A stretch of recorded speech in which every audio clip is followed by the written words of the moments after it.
నమస్తే welcome to our channel. నేను పద్మిని. ప్రస్తుతంతో పాటు హిందూ జనశక్తి ప్రెసిడెంట్ లలిత్ కుమార్ గారు ఉన్నారు. మాట్లాడదాం. లలిత్ గారు నమస్తే అండి. నమస్కారం అండి. సోషల్ మీడియాలో రకరకాల వ్యక్తులు సెన్సేషన్ అవుతూ ఉంటారు, వైరల్ అవుతూ ఉంటారు, ట్రోల్ అవుతూ ఉంటారు. అందులో ఎప్పుడు సెన్సేషనల్ గా అనుకోవచ్చు, ట్రోల్ అవుతున్న వ్యక్తి అనుకోవచ్చు, వైరల్ అవుతున్న వ్యక్తి అనుకోవచ్చు, వేణుస్వామి గారు. ఎప్పుడు కూడా ఆయనవి వివాదాస్పదంగానే ఎక్కువగా ఉంటాయి. ఆయన మాట్లాడటం, ఆయన ప్రెడిక్షన్స్ అవ్వచ్చు, లేకపోతే ఈ మధ్య కొత్త ట్రెండ్ వచ్చింది, ఆయన ఎప్పుడు చచ్చిపోతారో తెలుసా అంటూ కొంతమంది వీడియోస్ చేస్తున్నారు. కొంతమంది ఇంకా ప్రిడిక్షన్స్ ని కూడా ఇస్తున్నారు. డెఫినెట్ గా అది ఆయన కాలినట్టుంది. ఆయన కూడా రియాక్ట్ అయ్యారు. ఎట్లా చూస్తారండి ఆయన పద్ధతిని? ఫస్ట్ ఆఫ్ ఆల్ వివాదాస్పదంగా ఎందుకు అవుతుంది అంటే ఆయన వివాదాస్పదం అవ్వాలనే ఆ వీడియోస్ చేస్తున్నాడు. ఇంటెన్షనల్ గా చేస్తున్నాడు వేణుస్వామి. ఎందుకంటే ఈ రోజున ప్రభాస్ కావచ్చు, లేకపోతే ఇంకొకళ్ళ గురించి కావచ్చు, ఇంకొకళ్ళ గురించి ఆయన చెప్తున్నారు కదా. నిజమే, ఇప్పుడు ఏ వ్యక్తి గురించి అయినా ఒకవేళ తెలిసినా సరే ఆ వ్యక్తికి ఏదైనా కష్టం కలుగుతుంది, లేకపోతే ఇబ్బంది పడే అవకాశం ఉంది అని జ్యోతిష్యం ద్వారా నిజంగా అర్థం చేసుకునే సిచ్యువేషన్ ఆయనకు ఉంటే కనుక ఇప్పుడు వేణుస్వామి గారు వీడియో చేయకూడదు. ప్రభాస్ గారిని కలిసి, ప్రభాస్ గారు మీకు సమస్య వచ్చే ప్రమాదం ఉంది కాబట్టి ఇది రాకుండా ఉండాలంటే ఇది చేస్తే బాగుంటుంది అని చెప్పేసి చెప్పొచ్చు. లేదు ప్రభాస్ గారిని రీచ్ అయ్యే అవకాశం ఆయనకి లేదు అనుకుంటే, మోస్ట్లీ నేను అనుకోను, ఎందుకంటే ఆయనకున్న నెట్వర్క్ సీతాఫలాలు పంపిస్తున్నామని చెప్పారు. ఎందుకంటే ప్రభాస్ గారిని రీచ్ అయ్యే అవకాశం ఆయనకి లేదు అనుకుంటే ఆ విషయాన్ని అక్కడితో వదిలిపెట్టేయచ్చు. అది ఆయన అభిమానిస్తున్న కోట్లాది మందికి ఇప్పుడే చెప్పాల్సిన అవసరం లేదు. ఎందుకంటే ప్రభాస్ గారు కాదండి, భూమి మీదకి వచ్చిన ఏ ఒక్కడు కూడా ఎల్లకాలం ఇక్కడే ఉట్టి కట్టుకుని ఉండిపోడు. ప్రతివాడు ఏదో ఒక రోజున పోతారు. చావు అనేది ఎవరికి చెప్పి రాదు. అది వచ్చిన రోజున వాడు ఉండడు. దాని గురించి ఆయన అందరికి ఎందుకు చెప్పాలి? అదే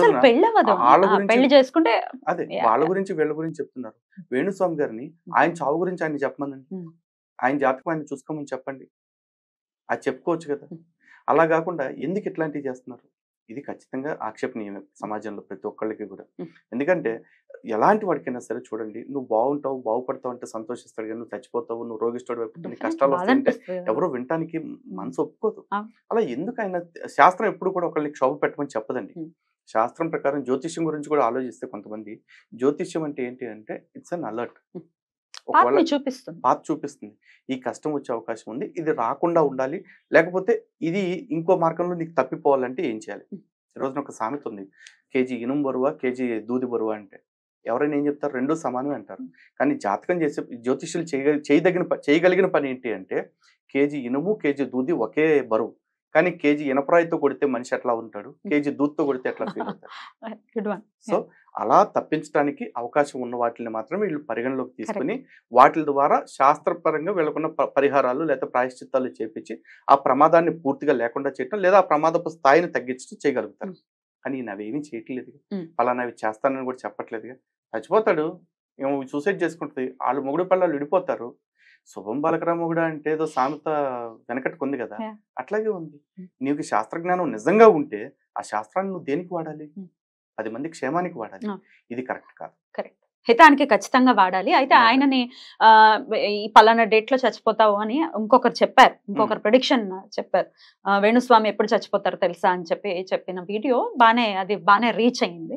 సో దాన్ని బేస్ చేసుకుని ఆయన మాట్లాడారు. సో ఆయన మాట్లాడిన తీరు కూడా మనం ఒకసారి చూసుకుంటే, నేను ట్రెండ్ నా గురించి మాట్లాడితే అది వైరల్ అవుతుంది. ఇప్పుడు దీని గురించి కూడా ఒకవేళ ఆయన దృష్టికి వెళ్తే మాట్లాడతారేమో, నా గురించి మాట్లాడితే వాళ్ళకి వ్యూస్ వస్తాయి అందుకని మాట్లాడుతున్నారు అని తీసుకునే విధానం నన్ను ఆశ్చర్యపరిచింది.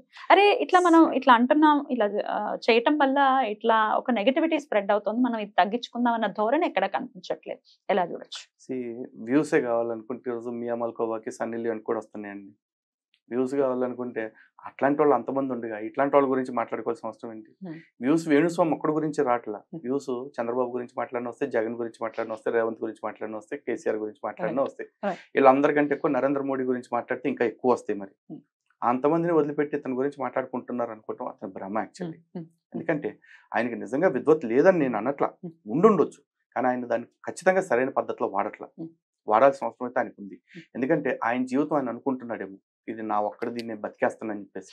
కానీ అలాంటి పండితులను బేస్ చేసుకుని ఈరోజు సనాతన ధర్మం యొక్క అస్తిత్వం, లేకపోతే సనాతన ధర్మం యొక్క విలువ కూడా ఆధారపడి ఉంది.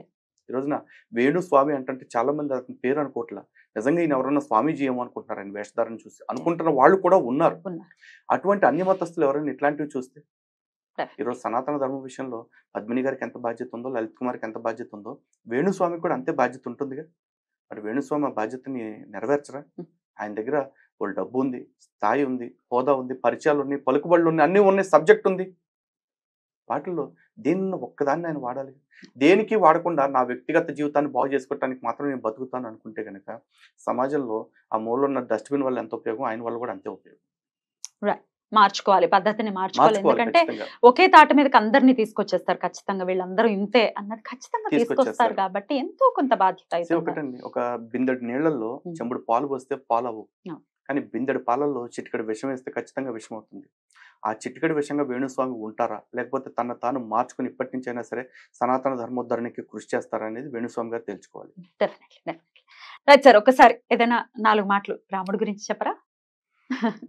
ఒకటండి, రాముడి గురించి 4 మాటల్లో మనం చెప్పడం అనేది ఊరికే ఎప్పటికీ అయ్యేది పని కాదు. ఇప్పటికే అవ్వదు. అవును, కాకపోతే మీరు ఇచ్చిన రాముడు టైంలో యాహ్! ఇది అడగాలనిపించింది. అదైతే చెప్పండి. ఖచ్చితంగా మీరు ఎలా ఆరాధిస్తారు ఒకసారి చెప్పండి? మీ ఆరాధన ఎలా ఉంటుంది? మనకి పూజ అది శాస్త్రం ఏమైనా మన చేసుకుంటారా? పెద్దవాళ్ళు చెప్తున్నారు ఉమ్, కదండి, ఉమ్. మాతా రామో మత్ పితా రామచంద్ర, స్వామి రామో మత్ సఖా రామచంద్ర, Right. సర్వస్వమేవో రామచంద్రో దయాళు. Right. మనకి రాముడు తల్లి, రాముడు తండ్రి, రాముడు అన్న, రాముడి స్నేహితుడు, రాముడు సర్వస్వం మనకి.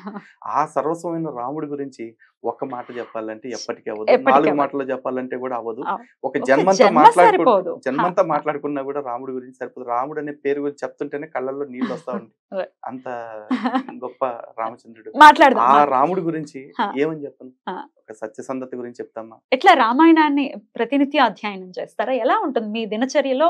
లేదండి, భగవత్ ఆరాధనకి ఎంత సమయాన్ని కేటాయిస్తారు ఒకసారి చెప్పండి. భగవద్ ఆరాధన ప్రత్యేకంగా అయితే నేనైతే ఉమ్. తక్కువేనండి. తక్కువ. ఎందుకంటే దేవాలయ దర్శనానికి నిత్యం ఏదో ఒక సమస్యల మీద వెళ్తూ ఉంటాం. ఉమ్, అందరూ దేవాలయంలో దేవుడిని కోరికలు కోరటానికి వెళ్తూ ఉంటారు. ఉమ్, మేము దేవాలయానికి ఎందుకు వెళ్తూ ఉంటాం అంటే దేవాలయాలకు వచ్చిన సమస్యలు తీర్చడానికి పోతూ ఉంటాం. ఉమ్, ఉమ్, అది రామాలయాలు ఉంటాయి, శివాలయాలు ఉంటాయి, అమ్మవారి ఆలయాలు ఉంటాయి, అన్ని ఉంటాయి. ఉమ్. బట్ ఎన్ని గ్రంథాలు ఉన్నా అన్నిటికంటే స్పెషల్ ఏంటి అంటే ఖచ్చితంగా రామాయణమే. రామాయణం.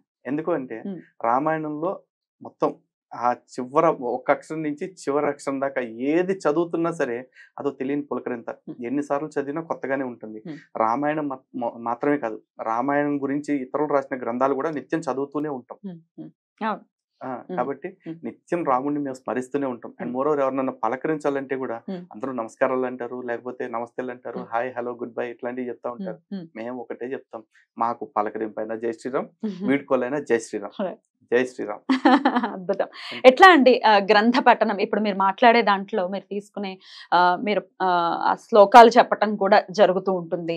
డెఫినెట్ గా గ్రంథ పఠనం చేస్తే తప్ప ఇది సాధ్యపడేటటువంటి విషయం కాదు. ఎట్లా కొంత సమయాన్ని కేటాయిస్తూ ఉంటారా ప్రతిరోజు గ్రంథ ఖచ్చితంగా అండి. అయితే హిందూ గ్రంథాలు చదివేటప్పుడు అందరికి ఒక విషయం చెప్పాలండి. మంచి క్వశ్చన్ అడిగారు కాబట్టి చెప్తాను. చాలా మంది ఏమనుకుంటారంటే హిందూ గ్రంథాలన్నీ కూడా సంస్కృతంలో ఉంటాయండి, ఆ శ్లోకాలు మనకు గుర్తుండవు, నోరు తిరగమంటారు. సంస్కృతం నోరు తిరగాల్సిన అవసరం లేదు. ఎందుకంటే సంస్కృతం చదవలేని పక్షంలో దాని పక్కనే తాత్పర్యం వస్తున్నాయి ఇప్పుడు తెలుగులో. దాని తాత్పర్యం చదువుకోండి. మీరు శ్లోకాలని బట్టి పట్టాల్సిన అవసరం కూడా లేదు. దాని తత్వాన్ని అర్థం చేసుకోండి. ఆ తత్వం అర్థమైందంటే చాలు. ఎందుకంటే ఆ తత్వాన్ని అర్థం చేసుకోవటం ఎట్లా అంటారు, ఎక్కడైనా సరే రామాయణాన్ని ఒక కథలాగా చదువుకుంటూ వెళ్తున్నప్పుడు కొన్ని మనకి అభ్యంతరకరంగా లేకపోతే బాధ కలిగించేలాగా అనిపిస్తాయి. అలాంటివి వచ్చినప్పుడు ఒక్కసారి కవి హృదయాన్ని పెట్టి ఆలోచించండి, వాల్మీకి హృదయాన్ని పెట్టి ఆలోచించండి, ఎందుకు ఇలా జరిగి ఉంటుంది అని. ఎందుకంటే వాల్మీకి తన సొంత పైత్యాన్ని రాయలేదు. వాల్మీకి స్వయంగా రామాయణం జరుగుతున్న కాలంలో దాన్ని దర్శిస్తూ రాశారు. అండ్ మోరోవర్ రామాయణం మాత్రమే కాదు, ఏ హిందూ గ్రంథంలో అయినా సరే చదువుతున్నప్పుడు మీకు అట్లాంటివి అనిపిస్తే ఒకటే గుర్తుపెట్టుకోండి, సనాతన గ్రంథం చెడు చెప్పదు. ఒకవేళ ఏదన్నా చెడు సంఘటనల గురించి చూపిస్తే ఆ సంఘటన పూర్తిగా చదవండి. ఆ సంఘటన చదివే క్రమంలో మీకే తెలుస్తుంది అది చేసింది రాముడైనా, శివుడైనా, కృష్ణుడైనా, విష్ణువైనా, ఇంద్రుడైనా, ఎవరైనా సరే అది మీకు తప్పుగా కనిపిస్తుందంటే ఆ తప్పు తర్వాత వాళ్ళు ఆ శిక్షను అనుభవించుంటారు. చివరికి బ్రహ్మదేవుడితో సహా శిక్షను అనుభవించుంటారు. దాని అర్థం అవన్నీ నిజంగా వాళ్ళు శిక్షలు అనుభవించేస్తారా? ఇంకోటో కాదు. తప్పు చేస్తే ఎవరైనా సరే శిక్ష అనుభవించాల్సిందే, కర్మ ఎవరిని విడిచిపెట్టదు అని చెప్పటం కోసం రాయబడ్డ గ్రంథాలు అవి. కాబట్టి దానిలో ఉన్న తత్వాన్ని, సారాన్ని అర్థం చేసుకోవాలి. అండ్ మోరోవర్ ఇంకోటి ఏంటంటే సనాతన ధర్మం ఎప్పుడు కూడా 5 రకాలుగా ఉంటుందండి. 1 spiritual, 2 psychological, 3 physical, 4 social, 5 technical. ఈ 5 కారణాలు మనకు ప్రతి దానిలో కూడా ఉంటాయి. ఏదన్నా మీకు ఒక చోట అనుమానం వచ్చినప్పుడు లేకపోతే అభ్యంతరకరంగా అనిపించినప్పుడు ఈ 5 యాంగిల్స్ లో ఆలోచించండి, మీకే స్ఫురణ వస్తుంది. ప్రతి గ్రంథాన్ని ఆ విధంగా చదివితే సనాతన గ్రంథాల్లో ఏ ఒక్క చోట కూడా మీకు తప్పు అనేది కనపడదు. మరొకసారి మీ సమయాన్ని ఇచ్చినందుకు చాలా చాలా కృతజ్ఞతలండి. ఇలాగే మీరు వెళ్తున్నటువంటి ఈ జర్నీలో ఎన్నో ఆటుపోటులు ఉన్నప్పటికీ రామరక్ష ఎల్లప్పటికీ మీ మీద ఉండాలని మనస్ఫూర్తిగా కోరుకుంటూ thank you so much sir. నమస్తే.